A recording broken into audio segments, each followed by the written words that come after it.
ஒரு டிக்கெட் 4 படம் உங்கள் டிஸ்னி பிளஸ் ஹாட்ஸ்டாரில். Sunland refined and flower oil. சன்லேண்ட்ல சமைச்சா சக்தி தானா வரும். நினைவில் நிற்கும் திருமணப்பட்டு விவாஹா தி சென்னை சில்க்ஸ். விஜய் அவர்களோட அரசியல் வருகை என்ன சார்? கட்சி பேர் எல்லாம் ரெஜிஸ்டர் பண்ணிட்டாங்களா? இல்லை, ரெஜிஸ்டருக்கான முயற்சிகள் போயிட்டுருக்கு. தமிழக முன்னேற்றக் கழகம், தமிழர் முன்னேற்றக் கழகம்னு இவங்க பாட்டுக்கு வரிசையாக சொல்லிக்கிட்டே இருக்காங்க. அதற்கு ஏதாவது ஒரு பதில் சொல்ல முடியுமா சார்? நீங்கள் ஏன் இவ்வளோ அவசர அவசரமாக இப்போவே பண்ணுறாரு அப்படின்னு? இவருடைய நோக்கங்கிறது முதலமைச்சர் சீட்டு மட்டும் கிடையாது. விஜய் அவர்கள் அரசியலுக்கு வந்தாலும் ஒரு 10 வருடத்துக்கு அப்புறம் தான் அவர் ஒரு முதலமைச்சராகலாம் வாய்ப்பு இருக்குது அப்படின்ற மாதிரி சொல்கிறாங்க. இந்த விஷயம் விஜய் அவர்களுக்கு தெரியுமா? விஜயை பொறுத்த வரைக்கும் என்னென்னா, இன்னைக்கு அரசியலுக்கு வந்தோம்னா நாளைக்கு ஜெயிச்சிடலாம், நாளான்னைக்கு நம்ம செஞ்சாஜ் கோட்டையில் போய் உட்காந்துடலாங்கிற கனவுல தான். இப்போ அவர் பார்த்து வளர்ந்த பையன் விஜய் அரசியலுக்கு வராரு. இவரோட சப்போர்ட் இருக்குமா? ரஜினி சப்போர்ட் பண்ணி இவர் மேடையில் பேசும்போது ஒளிவு மறைவாக தான் தாக்குருவார். அரசியலுக்குள்ளே வந்ததுக்கப்புறம் அதே ஒளிவு மறைவோடையே இருப்பாரா, இல்லை ஓப்பனாக தாக்கி பேசுவாரா? இல்லை, மாட்டார். ஏன்னா விஜயினுடைய கேரக்டர் இப்போ நம்ம என்னை போன்றவர்களுக்கெல்லாம் நல்லா தெரியும். இன்னும் சொல்ல போனால் நீங்கள் விஜய் அவர்கள் ஒரு பீக்கில் இருக்கார் இப்போ தமிழ் சினிமாவில். அப்படி இருக்கும்போது இந்த சமயத்தில் அரசியலுக்கு வராரு, அதை பாராட்டலாமா? என்னால் பாராட்ட முடியாது. என்னை பொறுத்த வரைக்கும் நடிகர்கள் அரசியலுக்கு வருவதை, அரசியலுக்கு வந்தால் விஜயகாந்த் அவர்களோட நிலைமை விஜய் அவர்களுக்கும் வர வாய்ப்பு இருக்கா? இதில் முதல்ல ஒரு விளக்கத்தை சொல்லியிருந்தோம். விஜயுடைய மக்கள் இயக்கத்தை சேர்ந்தவர்கள் அந்த உள்ளாட்சி தேர்தலில் ஜெயிச்சாங்கன்னு சொன்னீங்க.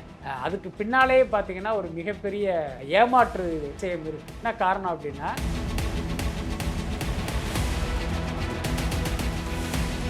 வணக்கம் சார். வணக்கம். எப்படி இருக்கீங்க சார்? நல்லா இருக்கு. இந்த வாரத்தில் அடுத்து எல்லாருமே பேச போகிற ஒரு டாபிக் என்ன அப்படின்னா, விஜய் அவர்களோட அரசியல் வருகை. என்ன சார் கட்சி பேர் எல்லாம் ரெஜிஸ்டர் பண்ணிட்டாங்களா? இல்லை, ரெஜிஸ்டருக்கான முயற்சிகள் போயிட்டுருக்கு. அந்த கட்சியினுடைய பெயராக அதிகாரபூர்வ தகவல் இல்லை, எல்லாமே வதந்தி தான். தமிழக முன்னேற்றக் கழகம், தமிழர் முன்னேற்றக் கழகம்னு இவங்க பாட்டுக்கு வரிசையாக சொல்லிக்கிட்டே இருக்காங்க. பட் என்ன இருந்தாலும் அடுத்த வாரம் தெரிஞ்சிடும் அப்படின்னு தான் நான் நினைக்கிறேன். பட் அதே நேரம் நமக்கு ஒரு கேள்வி இருக்குது. ஏன்னா 2024 மக்களவை தேர்தலுக்கு அவர் அரசியலுக்கு வரல அப்படிங்கிற மாதிரி தான் முதல்ல தகவல்லாம் சொல்லப்பட்டது. அவருடைய இலக்கும் 2026 நடக்கிற தமிழ்நாடு சட்டமன்ற தேர்தல் தான். ஏன்னா அவருடைய லட்சியம், ஆசை எல்லாமே தமிழ்நாடு முதலமைச்சர் நாற்காலியில் உட்காரணும் அப்படிங்கிறது தான். ஸோ அப்படிப்பட்ட விஜய் இந்த சூழலில் எதுக்காக தன்னுடைய கட்சியை போய் அவசரமாக பதிவு பண்ணணும் அப்படிங்கிற ஒரு கேள்வி இருக்குது. அப்போ இந்த மக்களவை தேர்தலுக்கே அவர் வரப்போகிறாரா? அப்படி வரணும் அப்படின்னு முடிவெடுத்தார் அப்படின்னா அதுக்கு பின்னணியில் என்ன நடந்தது அப்படின்னு நிறைய கேள்விகள் இருக்குது. அதற்கு ஏதாவது ஒரு பதில் சொல்ல முடியுமா சார்? நீங்கள் ஏன் இவ்வளோ அவசரமாக இப்போவே பண்ணுறாரு அப்படின்னு? இல்லை, அது ஒரு அனுமானமாக நம்மளால் சொல்ல முடியும். ஏன்னா அது உறுதியாக நம்மளால் சொல்ல முடியாது. ஏன்னா இப்போ 2026 சட்டமன்ற தேர்தலுக்கு அவர் அரசியலுக்கு வர்றாரு அப்படின்னா நீங்கள் அல்டிமேட்டாக சொல்லிடலாம், இவருக்கு முதலமைச்சர் ஆகணும்னு ஆசை, அதனால தான் வர்றாரு அப்படின்னு. வழக்கமாக என்ன பண்ணுவாங்க, இப்போ ரஜினி உட்பட அதான் பண்ணாங்க. தேர்தலுக்கு ஒரு வருஷத்துக்கு முன்னே கட்சி அப்படிங்கிற மாதிரி ஒரு பரபரப்பை ஏற்படுத்தி அந்த பரபரப்புலேயே அப்படியே தேர்தலை சந்திக்கணுங்கிறது தான் எல்லாருடைய பிளானாக இருக்கும். ரஜினி கூட அதான் பிளான் பண்ணார், பட் அது நடக்கலை. இப்போ விஜய் அப்படி தான் வருவார் அப்படின்னு நம்ம எதிர்பார்க்கலாம். ஆனால் 2024 மக்களவை தேர்தலுக்கு அவர் வர்றாரு அப்படிங்கும்போது இப்போ நிறைய கேள்விகள்லாம் வருது. அப்போ இவருடைய நோக்கங்கிறது முதலமைச்சர் சீட்டு மட்டும் கிடையாது, இப்போ வேறு ஏதோ ஒன்று இருக்குது அப்படிங்கிற மாதிரி தான் தோணுது. இப்போ என்னை பொறுத்தவரை இப்போ இந்த மக்களவை தேர்தலுக்கு அவர் அரசியலுக்கு தேர்தல் களம் காண்கிறார் அப்படின்னு வச்சுக்கிட்டால் இப்போ 2 ஆப்ஷன் தான் இருக்குது. ஒன்று தனித்து நிற்கணும், இல்லைனா கூட்டணி அமைக்கணும். ஆனால் இப்போ உள்ள சூழ்நிலையில் கூட்டணியாக இவர் வருவதற்கு வாய்ப்பு இல்லை. ஏன்னா இவருக்கு அந்த அவசியம் இல்லை. அப்போ தனித்து தான் அவர் நின்னாகணும். அப்போ தனித்து விஜய் நின்றால் யாருடைய ஓட்டை அவர் பிரிப்பார் அப்படிங்கிறது ஒரு கேள்வியாக இருக்குது. அப்போ திமுக ஓட்டை இவர் பிரிப்பதற்கு வாய்ப்பு இருக்குது. அதேமாதிரி பாஜகவுடைய எதிர்ப்பு ஓட்டை இவர் பிரிப்பதற்கு வாய்ப்பு இருக்குது. அப்போ பாஜக எதிர்ப்பு ஓட்டுங்கிறது இப்போ விஜய் வரலைன்னா யாருக்கு போகும் அப்படின்னா திமுகவுக்கு தான் போகும். அப்போ திமுகவுக்கு வர வேண்டிய ஓட்டை தடுக்கும் கருவியாக விஜய் இருக்க போகிறாரான்னு ஒரு கேள்வி இருக்குது. ஓகே, அப்போ விஜய் பாஜகவுடைய எதிர்ப்பு ஓட்டை, திமுகவுக்கு போக வேண்டிய ஓட்டை விஜய் தடுக்கிறாருன்னு வச்சுக்கோமே. தடுக்கிறாருன்னா என்ன, லட்சக்கணக்கில் வாங்கிட முடியாது, சில ஆயிரங்கள் ஓட்டு வாங்குவார். அப்போ அந்த முடிவு மாறும். அப்போ திமுக ஜெயிக்க வேண்டிய இடங்களில் ஒருவேளை அதிமுக ஜெயிப்பதற்கு வாய்ப்பு இருக்குது. அதே நேரம் விஜய் வருவதால் பாஜக இங்கே ஜெயிச்சிடாது. பாஜகவை பொறுத்த வரைக்கும் அவங்களுக்கு நம்ம பர்மனெண்ட்டாக இடம் கொடுத்துருக்கோம், நோட்டாவுக்கு கீழே தான். அதனால் நிச்சயமாக அவங்களால வெற்றி வாகை சூட முடியாது. ஆனால் திமுக ஜெயிக்கிற இடங்களில் அதனுடைய முடிவை மாற்றக்கூடிய வல்லமை விஜய்க்கு உண்டு. அப்போ அதிமுக வெற்றி அடைன்னு வச்சுக்கோமே. அப்போது அதிமுக இப்போதைக்கு தனித்து நின்றாலும் தேர்தலுக்கு பிறகு அவங்க பாஜகவுக்கு ஆதரவு கொடுக்க மாட்டாங்கன்னு என்ன நிச்சயம்? இன்னொன்று அவங்க பார்த்தீங்கன்னா ஏதோ ஒரு நிர்பந்தம் காரணமாக அல்லது ஏதோ ஒரு அசைன்மெண்ட் காரணமாக தான் பாஜகவை கலட்டி விட்டுட்டு தனியாக நிற்கிறாங்க. அவங்க உணர்வு ரீதியாக வந்து பாஜகவோட வந்து நெருங்கி உள்ளவங்க தான் அதிமுக. அப்போ ஆஃப்டர் எலெக்ஷன் அதிமுக ஒருவேளை வெற்றி அடைந்து அது பாஜகவுக்கு ஆதரவு கொடுத்தாங்க அப்படின்னா இப்போ இன்றைக்கு விஜய் செய்கிற வேலை வந்து ஒரு வகையில் பாஜகவுக்கு உதவி செய்வதற்கான ஒரு விஷயம். அப்படி தான் நம்ம பார்க்க வேண்டியதாக இருக்குது. பொதுப்படையாக மக்கள் கருத்தை நம்ம கேட்கும் போது என்ன நினைக்கிறோம்னா, விஜய் அவர்கள் அரசியலுக்கு வந்தாலும் ஒரு 10 வருடத்துக்கு அப்புறம் தான் அவர் வந்து ஒரு முதலமைச்சராகலாம் வாய்ப்பு இருக்குது அப்படின்ற மாதிரி சொல்கிறாங்க. இந்த விஷயம் விஜய் அவர்களுக்கு தெரியுமா, இல்லை விஜய் அவர்கள் என்ன நினைப்பில் இருக்காருன்னு நீங்கள் நினைக்கிறீங்க? விஜயை பொறுத்த வரைக்கும் என்னென்னா, இன்றைக்கி அரசியலுக்கு வந்தோம்னா நாளைக்கு ஜெயிச்சிடலாம், நாளான்னைக்கு நம்ம செயின்ட் ஜார்ஜ் கோட்டையில் போய் உட்காந்துடலாங்கிற கனவுல தான் அரசியலுக்கு வர்றாங்க. அவங்களுக்கெல்லாம் கள நிலவரம்லாம் தெரிந்திருப்பதற்கு வாய்ப்பு இல்லை, அல்லது தெரிந்து கொள்ள அவர்கள் விரும்பவில்லை அப்படின்னு தான் அர்த்தம். அவங்கெல்லாம் என்ன நினைக்கிறாங்க அப்படின்னா, நமக்கு வந்து இவ்வளோ ரசிகர்கள் இருக்காங்க, இவங்க ஓட்டு போட்டாலே நம்ம ஜெயிச்சிருவோம் அப்படின்னு நினைக்கிறாங்க. நீங்கள் பார்த்தீங்கன்னா தமிழக மக்கள் தொகையில் முக்கியமாக தமிழக வாக்காளர்களில் இப்போ 6,20,00,000 பேர் அப்படின்னா அதில் விஜய் ரசிகர்கள் எத்தனை பேர், அதில் எத்தனை பேருக்கு வாக்குரிமை இருக்குது அப்படின்லாம் நீங்கள் கணக்கு போட்டால் அவர்கள் வந்து மிக சொற்பம் தான். அவங்கெல்லாம் ஓட்டு போட்டால் உங்களுக்கு டெபாசிட் கிடைக்கிறதே கஷ்டம். அதுதான் உண்மையான நிலவரம். அதுவும் பார்லிமெண்ட்ரி எலெக்ஷன்லாம் பார்த்தீங்கன்னா ஒவ்வொரு தொகுதிக்குமான வாக்காளர் எண்ணிக்கைங்கிறது லட்சங்களில் வரும். நிச்சயமாக விஜயால் வந்து அவ்வளவுக்கெல்லாம் வாக்கு வாங்கவே முடியாது. அதுதான் உண்மையான விஷயம். ஆனால் இவங்க என்ன நினைக்கிறாங்க, நம்ம படம் ரிலீஸ் ஆகும்போது தியேட்டரில் இவ்வளோ கூட்டம் இருக்குது, 1 மணி காட்சினாலும் மொத்த பேர் வந்து நிற்கிறாங்க, 5 மணி காட்சிக்கு கூடுறாங்க, அதனால் இவங்கெல்லாம் நமக்கு ஓட்டு போட்டுருவாங்க அப்படின்னு இவர் நம்பி நினச்சி அப்படி வர்றாரு. ஆனால் உண்மையில் வந்து அந்த மாதிரியான நிலவரம் வந்து இங்கே கிடையாது. இன்னொன்று வந்து எம்ஜிஆர் ஆட்சிக்கு வந்தார், அரசியலுக்கு வந்தார், ஜெயிச்சார் அப்படின்னா அது ஒரு காலகட்டம். அன்னைக்கு மக்களுடைய படிப்பறிவு, மற்ற விஷய பக்குவம் எல்லாம் அன்னைக்கு வேறு, இன்றைக்கி வேறு. இன்றைக்கி பார்த்திங்கன்னா ஒவ்வொருத்தருமே பத்திரிகையாளராக இருக்காங்க, அவங்க கையில் மொபைல் இருக்குது, அவங்களுடைய பார்வை, அரசியல் பார்வை, சமூக அரசியல் எல்லாமே வெவ்வேறாக இருக்குது. அதனால் நிச்சயமாக விஜய்க்கு வந்து இப்போ நீங்கள் சொன்ன மாதிரி அவர் ஒரு 10 வருஷம் கழித்து கூட வர முடியாதுங்கிறது தான் என்னுடைய கணிப்பு. என்னை பொறுத்தவரை நடிகர்கள் அரசியலில் வெற்றி அடைகிறது அப்படிங்கிறது தமிழ்நாட்டை பொறுத்த வரைக்கும் அது ஒரு முடிந்து போன விஷயந்தான். யார் வந்தாலும் எந்த நடிகராலும் தமிழ்நாட்டில் இனிமேல் ஜெயிக்க முடியாதுங்கிறது தான் உண்மை. பொதுவாக வந்து ஒரு நடிகர் மார்க்கெட் இழந்ததுக்கப்புறம் அரசியல் வர்றது வேற, எல்லா விஷயம் முடிஞ்சதுக்கப்புறம் இனிமேல் அரசியலில் குதிக்கலாம் அப்படிங்கிறது. ஆனால் விஜய் அவர்கள் ஒரு பீக்கில் இருக்கார் இப்போ தமிழ் சினிமாவில். அப்படி இருக்கும்போது இந்த சமயத்தில் அரசியலுக்கு வராரு, அதை பாராட்டலாமா? என்னால் பாராட்ட முடியாது. என்னை பொறுத்த வரைக்கும் நடிகர்கள் அரசியலுக்கு வருவதை நான் வந்து எந்த காலத்துலையும் பாராட்ட மாட்டேன். அதில் வந்து எந்த பாசிட்டிவான விஷயமும் இல்லைங்கிறதுல நான் ரொம்ப உறுதியாக இருக்கேன். அதுக்கு அடிப்படையான காரணம் ஒன்று தான். ஆனால் இது ஒரு ஜனநாயக நாடு, யார் வேணாலும் தேர்தலில் நிற்கலாம், யார் வேணாலும் அரசியலுக்கு வரலாம், அந்த உரிமை நடிகர்களுக்கும் இருக்குது, அதில் மாற்றமே கிடையாது. நம்ம என்ன சொல்கிறோம் அப்படின்னு கேட்டிங்கன்னா, நீங்கள் அரசியலில் நின்று மக்களை சந்திப்பதற்கான தகுதி இருக்கான்னு தான் நம்ம கேட்குறோம். இப்போ விஜய் இருக்கார் அப்படின்னா விஜய் வந்து எப்படிப்பட்டவர், என்ன அவருடைய எண்ண ஓட்டம் எப்படி, அவருடைய பர்சனல் கேரக்டர் எப்படின்னு எத்தனை பேருக்கு தெரியும்? இவர்கள் எல்லாமே விஜய் திரையில் பார்த்த பிம்பத்தை வந்து உண்மையான நம்பி தானே இன்றைக்கி விஜய் பின்னால் போகிறாங்க. என்ன அப்போ ஒரு மக்கள் என்ன பார்த்திங்கன்னா முட்டாளாக இருக்கான், தன்னை வந்து திரையில் பார்த்துட்டு அதை உண்மையான நம்பி வந்து நம்ம பின்னால் ஒரு கூட்டம் இருக்குது. அப்போ விஜய் நியாயமாக என்ன செஞ்சுருக்கணும் அப்படின்னா, அந்த கூட்டத்தை இவர் எஜுகேட் பண்ணணும். நீங்கள் திரையில் பார்த்தது நான் கிடையாதுங்க, அது வந்து வெறும் பிம்பம் தான், என்னோட ஐடியாலஜி வேறு. இப்போ விஜயுடைய ஐடியாலஜி யாருக்காவது தெரியுமா?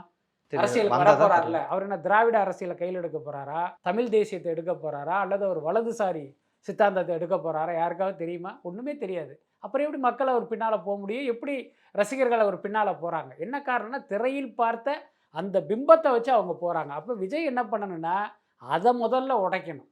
ஏய் நீ முட்டாள்தனமாக இதை நம்பி பின்னால் வராதடா, ஒரிஜினல் விஜய் யாருன்னா அப்படின்ட்டு அவருடைய கொள்கைகளை வந்து வெளியில் சொல்லணும். அதெல்லாம் சொல்லாமல் அடடா நம்ம திரையில் நம்ம முகத்தை காட்டினா அதை போய் நல்லவே நம்பி ஒரு கூட்டம் வந்துருச்சுடா, இவனுங்களை இப்படியே மெயின்டைன் பண்ணிடுவோன்னு நினைக்கிறார்ல, அதுவே அவர்களுடைய ரசிகர்களே ஒரு முட்டாளாக நினைக்கிறாருன்னு தானே அர்த்தம். ஸோ இப்படிப்பட்டவர் எப்படி வந்து மக்களை ஆள முடியும்? அதுக்கு அடுத்து நாட்டில் வந்து இவ்வளவு பிரச்சனைகள் இருக்குது. இன்றைக்கி பாஜக அரசால் மக்கள் படுகிற துன்பங்கள், துயரங்கள்லாம் ஒரு பெரிய பட்டியலே போடலாம். எதுக்கு இவங்க வாய்ஸ் அவுட் பண்ணியிருக்காங்க? ஒன்றுமே கிடையாது. இவர் பார்த்திங்கன்னா ஜல்லிக்கட்டுக்கு வருவார், அனிதா பிரச்சனைக்கு வருவார், துப்பாக்கி சூடு தூத்துக்குடியில் நடந்தப்போ வருவார். என்னென்னா இது மூணுமே பார்த்திங்கன்னா இந்திய அளவில் வந்து ஒரு மிகப்பெரிய அதிர்வலை ஏற்படுத்தின ஒரு விஷயம். ஒட்டுமொத்த ஊடகங்களுடைய கவனமும் இதன் மேலே இருக்குது. அங்கே வந்து தன்னை அடையாளப்படுத்துவதன் மூலமாக தனக்கு பார்த்திங்கன்னா மக்கள் மீது ஒரு அக்கறை இருக்குங்கிற மாதிரி காட்டிக்கிறார். நான் என்ன கேட்குறேன், தமிழ்நாட்டில் இந்த 3 பிரச்சனை தவிர வேறு எதுவுமே நடக்கவே இல்லையா? இப்போவும் எதுவுமே இல்லையா தமிழ்நாட்டில்? ஒன்றும் வேணாம். இப்போ அயோத்தியில் வந்து ராமர் கோயில் திறந்தாங்கல்ல, அதை பற்றி விஜயனுடைய கருத்து என்ன? அதை ஆதரிக்கிறாரா எதிர்க்கிறாரா? இப்போ நீங்கள் அரசியலுக்கு வரணும் அப்படின்னா எல்லாத்தையும் தானே நீங்கள் பேசியாகணும். அப்போ உங்கள் வசதிக்கு ஏற்ற மாதிரி வாயை திறக்கிறது, அதுவும் படம் ரிலீஸ் ஆச்சுன்னா அந்த நேரத்தில் பேசுகிறது, மற்ற நேரத்துல எல்லாம் அமைதியாக இருக்கிறது அப்படிங்கிறதே மக்களை முட்டாளாக்குறது தானே. ஸோ இப்படிப்பட்ட மக்களை முட்டாளாக நினைக்கிற அந்த நடிகர்கள் அரசியலுக்கு வர்றது சரியில்லைங்கிறது தான் என்னுடைய இது. ஒரு காலகட்டத்தில் கேப்டன் விஜயகாந்த் அவர்கள் அரசியலுக்கு வந்ததுக்கப்புறம் 30 எம்எல்ஏக்களை வச்சுருந்தாரு. அதற்கப்புறம் அவருக்கு என்ன நடந்ததுன்னு நமக்கு தெரியும். விஜய் அவர்கள் அரசியலுக்கு வரதுக்கு முன்னாடியே அவரோட இயக்கத்தை சேர்ந்தவங்க நிறைய பேர் வந்து ஊராட்சி மன்ற அந்த தேர்தலில் ஜெயிச்சாங்க சார். அரசியலுக்கு வந்தால் விஜயகாந்த் அவர்களோட நிலைமை விஜய் அவர்களுக்கும் வர வாய்ப்பு இருக்கா? இதில் முதல்ல ஒரு விளக்கத்தை சொல்லிடணும். அதாவது விஜயுடைய மக்கள் இயக்கத்தை சேர்ந்தவர்கள் அந்த உள்ளாட்சி தேர்தலில் ஜெயிச்சாங்கன்னு சொன்னீங்க. அதுக்கு பின்னாலேயே பார்த்தீங்கன்னா ஒரு மிகப்பெரிய ஏமாற்று விஷயம் இருக்குது. என்ன காரணம் அப்படின்னா, உள்ளாட்சி தேர்தலில் வந்து யாருமே அரசியல் கட்சி சார்பாக நிற்க மாட்டாங்க, எல்லாமே சுயேட்சையாக தான் நிற்பாங்க. விஜய் மக்கள் இயக்கத்துக்கு வந்த அவங்களுடைய படங்கள் வந்து கூகுளில் இருக்குது, நீங்கள் போய் பாருங்கள். உள்ளாட்சி தேர்தலில் வெற்றி பெற்றவர்களோடு விஜய் ஒரு சந்திப்பு நிகழ்த்தி அவங்களோட ஒரு ஃபோட்டோவெலாம் எடுத்துக்கிட்டாங்க. அதில் போய் பார்த்தீங்கன்னா 90% பேர் பெண்கள். அது அல்லாமல் நடுத்தர வயதை கிடந்த பெண்களும் பல பேர் இருப்பாங்க. இவங்கெல்லாம் விஜய் ரசிகைகளா? இவங்க போய் எந்த தியேட்டரில் போய் போஸ்டர் ஓட்டினாங்க, எந்த தியேட்டரில் போய் கட் அவுட்டுக்கு பால் ஊற்றுனாங்க? உண்மை என்னன்னா, உள்ளாட்சி தேர்தலை பொறுத்த வரைக்கும் ஒரு தெரு 2 தெருவெல்லாம் ஒரு வார்டு கணக்கில் ஒரு கிராமத்தில். அப்போ அங்கே இருக்கிற பெண்கள், அங்கே இருக்கிற லோக்கல் ஆட்கள் அவங்களுடைய சொந்த செல்வாக்களை வெற்றி அடைந்தாங்களே தவிர விஜய் மக்கள் இயக்கத்தை வச்சு அவங்க ஜெயிக்கவே இல்லை. ஆனால் இவங்க என்ன பண்ணிட்டாங்கன்னா, இப்போ ஒரு விஜய் மக்கள் இயக்கத்தை சேர்ந்த ஒருத்தர் இருப்பார், அவருடைய அம்மாவோ அக்காவோ தங்கச்சியோ பார்த்தீங்கன்னா ஒரு சுயேட்சையாக அங்கே வந்து கண்டெஸ்ட் பண்ணுவாங்க. இவரை வந்து அவங்க கூட வந்து ஒரு பிரச்சாரத்துக்கு போனவங்க, அவங்க ஜெயிச்சதுக்கப்புறம் அவங்கள விஜய் மக்கள் இயக்கத்தினுடைய வெற்றியாக வந்து இவங்க அப்படியே கிளைம் பண்ணிக்கிட்டாங்க. இதுதான் உண்மை. இன்னொன்று, நீங்கள் சொல்கிற மாதிரி அந்த உள்ளாட்சி தேர்தலில் விஜய் மக்கள் இயக்கத்தினர் வெற்றி அடைந்தது உண்மையாக இருந்தால் அது அடுத்து நடந்த சட்டமன்ற தேர்தலெல்லாம் அவங்க ஏதாவது பண்ணியிருக்கணுமே. அப்படியெல்லாம் எதுவுமே நடக்கலை. இப்போ வரப்போகிற தேர்தலை நம்ம பார்க்கத்தான் போகிறோம். அது ஒரு பக்கம். இன்னொன்று, இப்போ நீங்கள் சொன்ன மாதிரி விஜயகாந்துக்கு வந்து அத்தனை இடங்கள் கிடைச்சது அப்படின்னா விஜயகாந்த் தனித்து நின்று கிடைக்கல.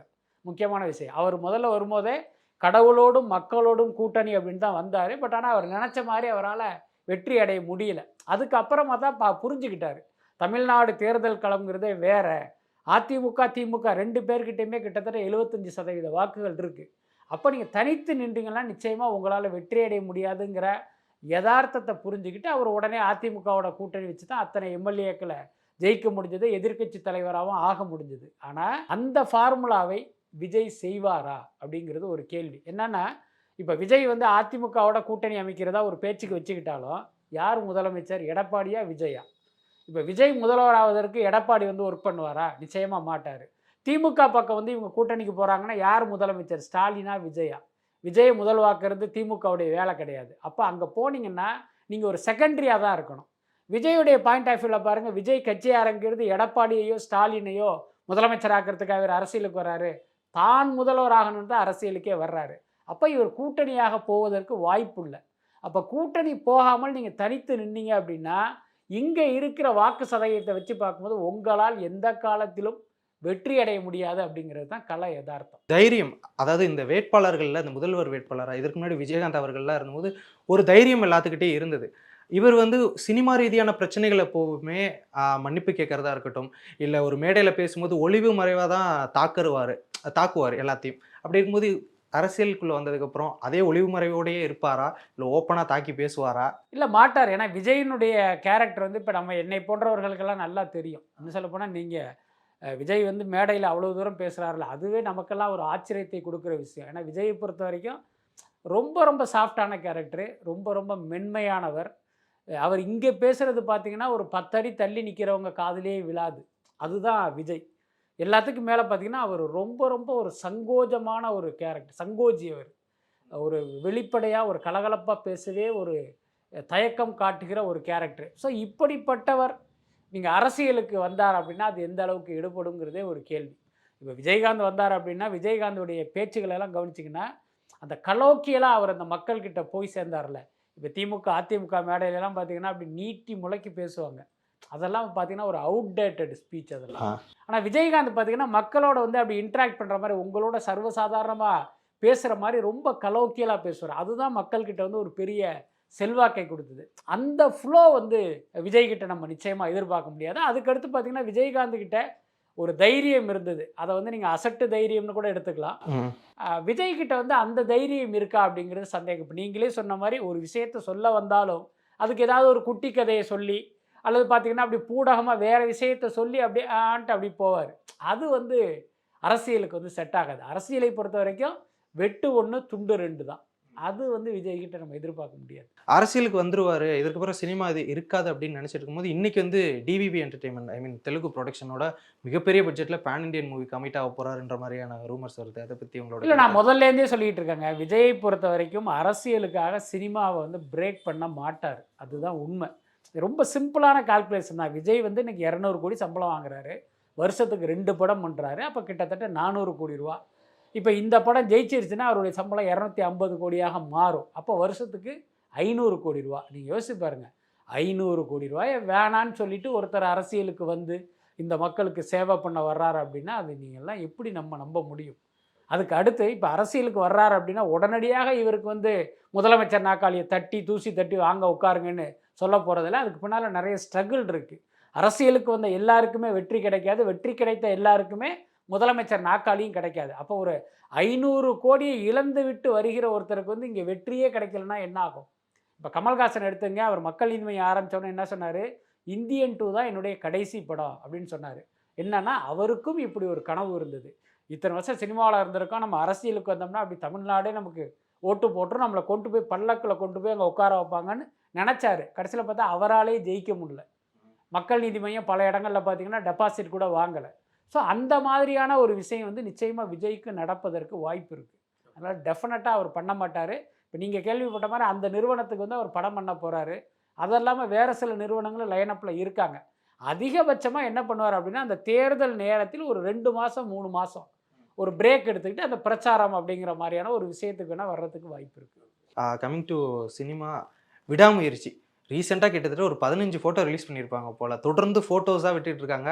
அடுத்தடுத்த அப்டேட்டுகளை எதிர்பார்க்கலாமா படத்துக்கு? அதாவது அடுத்த வாரம் விடாமுயற்சியுடைய ஒரு ஃபர்ஸ்ட் லுக் வரப்போகிறதாக ஒரு தகவல் இருக்குது. பட் இப்போ எதுக்கு சம்மந்தமே இல்லாமல் வருது அப்படின்னா, இப்போ நாங்கள் இன்னைக்கு கூட பேசியிருக்கோம் எங்களுடைய வீடியோவில். வழக்கம் போல் விஜய் பரபரப்பாக இருக்கும்போது அதை டைவெர்ட் பண்ணுறதுக்காக இவங்க ஒரு ட்ரம்ப் கார்டை தூக்கி போடுவாங்க, அந்த மாதிரி அதை விடுறாங்க அப்படிங்கிற மாதிரி கூட பேசிக்கிட்டேன். ஸோ அதுதான் இப்போதைக்கு உள்ள அப்டேட்டு. இன்னொன்று, அந்த படத்தினுடைய ஷூட்டிங் போயிட்டுருக்கு. அவங்க நினச்ச மாதிரி அந்த ஷூட்டிங் நடக்கலை. அதனால் இப்போ அஜித் பிறந்த நாளில் மே 1 இந்த படத்தை ரிலீஸ் பண்ணுற ஒரு பிளானில் இருந்தாங்க. பட் இப்போ போகிற வேகத்தை பார்த்தா மே 1 கூட வருவதற்கான வாய்ப்பு கம்மி. அப்போ இன்னும் இந்த படத்தினுடைய படப்பிடிப்பு தள்ளுவதற்கு வாய்ப்பு இருக்குது. அப்போ இந்த நேரத்தில் உங்களுக்கு வந்து நீங்கள் வந்து ஒரு ட்ரைலர், டீசர், சிங்கிள் ரிலீஸ் பண்ணுறது அப்படிங்கிறது டூ ஏர்லியாக இருக்கும். அதனால் இப்போதைக்கு வேறு எதுவும் வாய்ப்பு இல்லை. இந்த மாதிரி அஜித் நடக்கிறது, உட்கார்றது, ஓடுறது, அந்த மாதிரியான ஸ்டில்லுகளை வேணால் போட்டுக்கிட்டு இருப்பாங்க. பொதுவாக இப்போ இந்த காலகட்டங்களில் படங்கள் ரிலீஸ் ஆன உடனே ஒரு வாரத்தில் 4-5 நாட்களில் வந்து வெற்றி விழா கொண்டாடிடுறாங்க. அதை பற்றி உங்களோட கருத்து என்ன? அதாவது வெற்றி விழா கொண்டாடுவது அப்படிங்கிறது ஒரு வெற்றி அடைந்து நீங்கள் விழா கொண்டாடினா தான் அந்த கொண்டாடுகிறவர்களுக்கே அதில் ஒரு மகிழ்ச்சி இருக்கும், ஒரு திருப்தி இருக்கும். ஏன்னா நம்ம உழைத்தோம், அதற்கு பலனாக வெற்றி கிடைச்சிருக்கு, அதை நம்ம செலிப்ரேட் பண்ணுறோம் அப்படிங்கிறது வந்து நமக்கு உண்மையில் ஒரு சந்தோஷத்தை கொடுக்கும். ஆனால் சினிமாவை பொறுத்த வரைக்கும் இங்கே நடத்தப்படுகிற வெற்றி விழாங்கிறது மக்களை ஏமாற்றுவதற்கு நடத்தப்படுகிற வெற்றி விழா. இன்றைக்கி கூட ஒரு படத்தினுடைய சக்ஸஸ் மீட் நடக்குது. நான் ஒரு டிஸ்ட்ரிபியூட்டர்கிட்ட ஃபோன் பண்ணி கேட்கும்போது, சார் இந்த படம் வந்து அட்டர் ஃப்ளாப்பு, தமிழ்நாட்டில் பார்த்திங்கன்னா இந்த படம் வந்து கலெக்ட் பண்ணணுன்னு ஒரு தொகை சொன்னார். அதை சொன்னோம்னா உண்மையில் படம் எடுத்தவங்களுக்கே மனக்கஷ்டம் வரும். அந்தளவுக்கு பார்த்திங்கன்னா ரொம்ப ரொம்ப குறைவான ஒரு தொகை தான் இந்த படம் கலெக்ட் பண்ணோம். ஆனால் பாருங்கள், மக்களை ஏமாத்துறதுக்காக இந்த மாதிரியான ஒரு சக்ஸஸ் மீட்லாம் நடத்துகிறாங்கன்னு அந்த ஒரு டிஸ்ட்ரிபியூட்டர் நம்மகிட்ட வருத்தப்படுறாரு அவர். அதுதான் உண்மை. இவங்க என்ன நினைக்கிறாங்கன்னா, இந்த மாதிரியான ஒரு வெற்றி விழா அப்படிங்கிற செய்தி பத்திரிகையில் வந்துச்சுன்னா மக்கள் எல்லாமே இது வெற்றி படம் ஆயிடுச்சு போல இருக்கு, உடனே தியேட்டருக்கு போகணும்னு கிளம்பிடுவாங்க அப்படின்னு இவங்க நினைக்கிறாங்க. ஆனால் உண்மை அது இல்லை. பட் இப்படி நடத்துவதன் மூலம் பார்த்திங்கன்னா இதில் ஒரு பெரிய ஒரு மோசமான பின்விளைவு என்ன அப்படின்னா, நீங்கள் இப்படி ஒரு வெற்றி விழா நடத்தும் போது அந்த ஹீரோ இதை நாம் ஒரு வெற்றி படம் கொடுத்துட்டோம் அப்படிங்கிறத மைண்டில் ஏற்றிக்கிட்டு அடுத்து வர்ற படத்துக்கு 2 கோடி கொடு, 3 கோடி கொடுன்னு கேட்பாங்க. அப்போ உங்களுடைய சுயநலத்துக்காக நீங்கள் இண்டஸ்ட்ரியை காலி பண்ணுறீங்க. அந்த தப்பை தான் இவங்க பண்ணிகிட்டு இருக்காங்க. இன்றைக்கி வைரலாக நான் ஒரு வீடியோ பார்த்துட்டு இருந்தேன் சார். டேரக்டர் கோகுல் அவர்கள் வந்து உங்கள் மேலே வந்து ஒரு குற்றச்சாட்டு வச்சுருந்தாரு. என்னை பற்றின பொய்யான தகவல்கள்லாம் அவங்க வீடியோவில் பேசுகிறாங்க அப்படின்னு சொல்லிட்டு. என்ன விஷயம்? அதற்கு பதில் நீங்கள் எதுவும் தெரிவிக்க விரும்புகிறீங்களா? இல்லை, ஆக்சுவலி என்ன மேட்ரு அப்படின்னா, சிங்கப்பூர் சலூன் படம் எடுத்துக்கிட்டு இருக்கும்போது அண்டர் ப்ரொடக்ஷனில் ஆர்ஜே பாலாஜிக்கும் கோகுலுக்கும் வந்து பார்த்திங்கன்னா ஒரு கிளாஷ் வந்துருச்சு. உங்களுக்கு தெரியும், ஆர்ஜே பாலாஜி நடிகர் மட்டும் இல்லை, ஒரு இயக்குனரும் கூட. அப்போது ஒரு இயக்குனர் இன்னொரு இயக்குனர் படத்தில் நடிக்கும்போது பார்த்திங்கன்னா இப்போ இவருக்குள் இருக்கிற இயக்குனர் வந்து முடிச்சுக்குவாங்க. அப்போ அவங்க ஒன்று சொல்லுவாங்க, இந்த சீன் எதுக்கு, இங்கே இதுக்கு என்ன லாஜிக்கு, இதுக்கு முன்னே என்ன பின்ன என்ன, இப்படிலாம் கேட்பாங்க. அது ரொம்ப இயல்பாக நடக்கிறது தான். அதை இவர் எப்படி எடுத்துக்கிட்டாருன்னு தெரியல, அவர் எப்படி சொன்னாருங்கிறது தெரியல. ஷூட்டிங் ஸ்பாட்டில் வந்து இவங்களுடைய கிளாஷ் அப்படியே நாளுக்கு நாள் அதிகமாகி ஒரு கட்டத்தில் என்னாச்சுன்னா 2 பேருமே மாறி மாறி தயாரிப்பாளர்கிட்ட பஞ்சாயத்துக்கு போகிறாங்க. இவர் அவர் மேலே சார்ஜ் பண்ணுறாரு, அவர் இவர் மேலே சார்ஜ் பண்ணுறாரு. ஒரு கட்டத்தில் என்னன்னு கேட்டிங்கன்னா, இந்த படத்தை என்ன கேட்டால் ட்ராப் பண்ணிடுவேன், உங்கள் பஞ்சாயத்தை நீங்கள் தீக்கலைன்னா படத்தை ட்ராப் பண்ணிடுவேன் அப்படின்னு ஐஸ்வரி கணேஷ் சொன்னதாக எங்களுக்கு ஒரு தகவல் வந்தது. அதை நம்ம பார்த்திங்கன்னா அந்த யூனிட்டில் ஒர்க் பண்ணுற சில பேர்கிட்டலாம் விசாரிக்கும் போது ஆமாங்க அப்படி ஒரு விஷயம் போயிட்டுருக்குன்னு சொன்னாங்க. அதை நாங்கள் நியூஸாக கேரி பண்ணோம். இது ஒரு விஷயம். இப்போ படத்தை எடுத்து முடிச்சிட்டாங்க. இப்போ கோகுலுடைய வெர்ஷன் ரெடி ஆகிடுச்சு. இப்போ ஆர்ஜே பாலாஜி பார்த்துட்டு இந்த படம் வந்துச்சுன்னா நமக்கு வந்து நம்ம கேரியரை காலி பண்ணிவிடும் அப்படின்னு தெரிஞ்சு ஐஸ்வரி கணேஷ்கிட்ட போய் ஒரு ரிக்வஸ்ட் வச்சுருக்காரு. சார் இந்த படத்தை ஸ்க்ராப் பண்ணிடுங்க, உங்களுக்கு நான் வேற ஒரு படத்துக்கு சம்பளம் வாங்காமல் நடித்து தர்றேன் அப்படின்னு இவர் சொல்லியிருக்காரு. அந்த தகவலும் நமக்கு கிடச்சிது. அதையும் வந்து நாங்கள் நியூஸாக சொல்லிட்டோம், இதுதான் நடந்த மேட்ரு. அதை தான் கோகுல் என்னன்னா, எப்பயுமே பார்த்தீங்கன்னா ஒரு கான்ட்ரவர்சி செய்தி வரும்போது கேட்குறவனுக்கு சுவாரஸ்யமாக இருக்கும், ஆனால் சம்மந்தப்பட்டவனுக்கு அது ஹர்ட்டாக இருக்கும். அதெல்லாம் நமக்கு தெரியும். நம்ம ஒரு பத்திரிக்கையாளராக இருக்கோம், அது கூட தெரியாதா? சேம் டைம் என்னென்னா, நாம் எழுதுகிற செய்தி சம்மந்தப்பட்டவரை பாதிக்கும் அப்படிங்கிறது நமக்கு தெரியும். அதுக்காக நம்ம செய்தியே எழுதாமல் இருக்க முடியாதுல்ல. இப்போ நீங்கள் யோசிச்சு பாருங்கள், ஒரு இடத்துல வந்து ஒருத்தன் கள்ளச்சாராயம் வச்சுக்கிட்டு இருக்கான், ஒரு இடத்துல கஞ்சா விற்றுக்கிட்டு இருக்கான் அப்படின்னு ஒரு செய்தி வருது, அல்லது ஒரு இடத்த வந்து ஒருத்தன் ஆக்கிரமிச்சிருக்கான் அப்படின்னு வரும்போது ஒரு ஊடகத்தில் செய்தியாக வரும்போது அது அவங்கள பாதிக்குமா பாதிக்காதா? இந்த இடத்த வந்து பார்த்து ஆக்கிரமிச்சு ஒருத்தர் பில்டிங் கட்டியிருக்கான ஒரு நியூஸ் வந்துச்சுன்னா அடுத்த நாளே அதை இடிக்க போயிடுவாங்கல்ல, அப்போ அவன் பாதிப்பான். அதுக்காக அதை நம்ம செய்தியாக்காமல் இருக்க முடியுமா? பத்திரிக்கையாளருடைய கடமை நம்ம சொல்லித்தான் ஆகணும். ஸோ அந்த மாதிரி தான் இந்த செய்திகளை சொன்னால் அதில் வந்து கோகுல் வந்து உண்மையிலே ஹர்ட் ஆகிருக்காரு. அது உண்மையிலே அவர் பேட்டியை பார்க்கும்போது எனக்கே ரொம்ப வருத்தமாக இருந்துச்சு.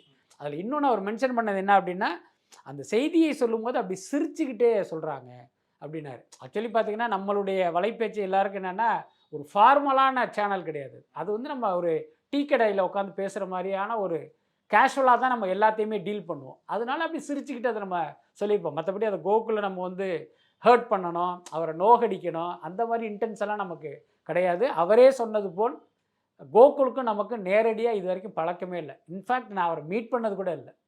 ஒருவேளை நம்ம அவரை மீட் பண்ணி 2 பேருக்கு முன் விரோதம் இருந்தால் சரி இன்றைக்கி அவரை காலி பண்ணணும்னு நம்ம ஒரு நியூஸ் சொல்லியிருப்போம். இது அப்படி கிடையாது. ஒரு செய்தியை நம்ம கேரி பண்ணோம், அவ்வளவுதான். இன்னொன்று பார்த்தீங்கன்னா, நம்ம எல்லார்கிட்டையுமே செய்தியை போய் நேரடியாக கிராஸ் செக் பண்ண முடியல. இப்போ அவர் அதை சொன்னார், இவங்க வந்து எங்கிட்ட ஒரு வார்த்தை கேட்டிருக்கலாம். இன்னும் சொல்லப்போனால் நாங்கள் செய்திகளை கிராஸ் செக் பண்ணுறோம், ஆனால் என்னென்னா சம்மந்தப்பட்டவங்கள்ட்ட பண்ணுறதில்ல. என்ன காரணம்னா, அது உண்மையான செய்தியாக இருக்கும்போது தான் அவங்க ரிக்வெஸ்ட் வைக்கிறாங்க, சார் தயவு செஞ்சு சொல்லாதீங்க, எங்களுக்கு பிரச்சனை ஆகிடும். இப்போ உதாரணத்துக்கு ஒரு படம் இருக்குது, அந்த படத்துக்கு ஒரு டைட்டில் வச்சுருக்காங்க. அந்த டைட்டில் நம்ம சொல்ல போகிறோம், அவங்ககிட்ட கிராஸ் செக் பண்ணு சார் சொல்லிடாதீங்க அப்படிம்பாங்க. அவங்க பாயிண்ட் ஆஃப் வியூவில் அது கரெக்டு தான். அதே நேரம் நமக்கு வந்து அந்த செய்தியை வந்து சொல்ல முடியாத ஒரு சூழ்நிலை வந்துடும். அதனால் நாங்கள் என்ன பண்ணுறோன்னா, பெரும்பாலும் சம்மந்தப்பட்டவங்கள்ட்ட நம்ம கேட்குறது இல்லை. ரொம்ப பார்த்திங்கன்னா இதனால் வந்து அவங்களுக்கு ஒரு பெரிய சிக்கல் வருங்கிற மாதிரி இருந்தால் மட்டுமே நம்ம வந்து அப்படி மெல்ல அதை கேட்டுக்கிறோமே தவிர எல்லா நேரத்துலையும் நம்ம கேட்குறது இல்லை. பல செய்திகளை வந்து இந்த மாதிரி கிராஸ் செக் பண்ணும்போது இவங்க உள்ளே போகுது, சார் சொல்லிடாதீங்க சார் அப்படின்லாம் சொல்லுவாங்க. ஸோ அந்த சங்கடத்தை தவிர்க்க தான் அவங்ககிட்ட நம்ம கேட்கல. மற்றபடி வெளியில் வந்து நம்ம கிராஸ் செக் கண்டிப்பாக பண்ணுவோம். அதுக்கு அடுத்து நம்ம வந்து ஒரு பொய்யான தகவலை சொல்லுவதாக அவர் ஃபீல் பண்ணியிருந்தாருன்னா அந்த நிமிடமே அவரோ அல்லது அவருடைய பிஆர்ஓவோ நம்மளை காண்டாக்ட் பண்ணியிருக்கலாம். ஆர்ஜே பாலாஜி நம்முடைய நண்பர், என்ன அவர் கூட நம்மகிட்ட சொல்லியிருந்திருக்கலாம். அப்படி எதுவுமே சொல்லலை. எல்லாத்துக்கும் மேலே ஒரு விஷயம் என்னென்னா, ஒரு படம்னா இந்த மாதிரி சண்டை நடக்கிறது சகஜம்னு அவரே சொல்கிறாரு. என்ன அப்போ அதையும் நம்ம கருத்தில் எடுத்துக்கணும். இப்போது விஜய் அவர்களோட அரசியல் வருகை இந்த பக்கம் லால் சலம் ஆடியோ லான்ச்சில் ரஜினிகாந்த் அவர்கள் நிறைய விஷயங்களுக்கு முற்றுப்புள்ளி வச்சிருக்கிறாரு. அந்த சமயத்தில் நான் பார்த்து வளர்ந்த பையன் தான் விஜய்ன்னு சொல்லியிருக்காரு. இப்போது அவர் பார்த்து வளர்ந்த பையன் விஜய் வந்து அரசியலுக்கு வராரு, இவரோட சப்போர்ட் இருக்குமா? அதாவது விஜய்க்கு வந்து ரஜினியுடைய சப்போர்ட் தேவையில்லை, அது ரொம்ப முக்கியமானது. ரஜினி சப்போர்ட் பண்ணி விஜய் அரசியல் பண்ணணுங்கிற அவசியம் இல்லை. அதுக்கடுத்து அரசியல் களத்தில் விஜய் ஒரு அரசியல் கட்சியாகவும் பாஜகவும் களத்தில் இருக்கும்போது ரஜினியுடைய ஆதரவுங்கிறது பாஜகவுக்கு தான் கொடுப்பார். சார் சங்கி இல்லைன்னு சொன்னாங்களே சார். இல்லை, அவர் சங்கி இல்லைன்னு சொல்லலாம். அவருடைய செயல்களை நீங்கள் தொகுத்து பார்க்கும்போது அவர் சங்கி தான் அப்படின்னு தான் சொல்ல தோணுது. நானும் சொல்கிறேன், ரஜினி வந்து சங்கி தான், அதில் மாற்றமே இல்லை. அதுக்கு வந்து நிறைய உதாரணங்களை நம்மளால் பட்டியல் போட முடியும். இன்னொன்று, இது மாதிரி தேர்தல் நேரத்தில் ரஜினி வந்து நிச்சயமாக விஜய்க்கெல்லாம் வந்து ஆதரவு கொடுக்க மாட்டார். ஏன்னா இப்போ அவருடைய ஆதர்ச கட்சி, எந்த கட்சி ஆட்சியில் இருக்கணும்னு அவர் விரும்புகிறாரோ அந்த கட்சியும் களத்தில் இருக்கும்போது அவர் எப்படி விஜய்க்கு வந்து ஆதரவு கொடுப்பாரு? அதனால் நிச்சயமாக கொடுக்க மாட்டார். எல்லாத்துக்கும் மேலே இவருடைய ஆதரவு விஜய்க்கு தேவையில்லை அப்படிங்கிறது தான் உண்மை. ஓகே சார், நிறைய விஷயங்கள் பகிர்ந்துக்கிட்டீங்க. உங்களுடைய நேரத்திற்கும் கருத்திற்கும் நன்றி. ஒரு டிக்கெட் 4 படம் உங்கள் டிஸ்னி பிளஸ் ஹாட்ஸ்டாரில். Sunland refined and flower oil. சன்லேண்ட்ல சமைச்சா சக்தி தானா வரும். நினைவில் நிற்கும் திருமணப்பட்டு விவாகா தி சென்னை சில்க்ஸ்.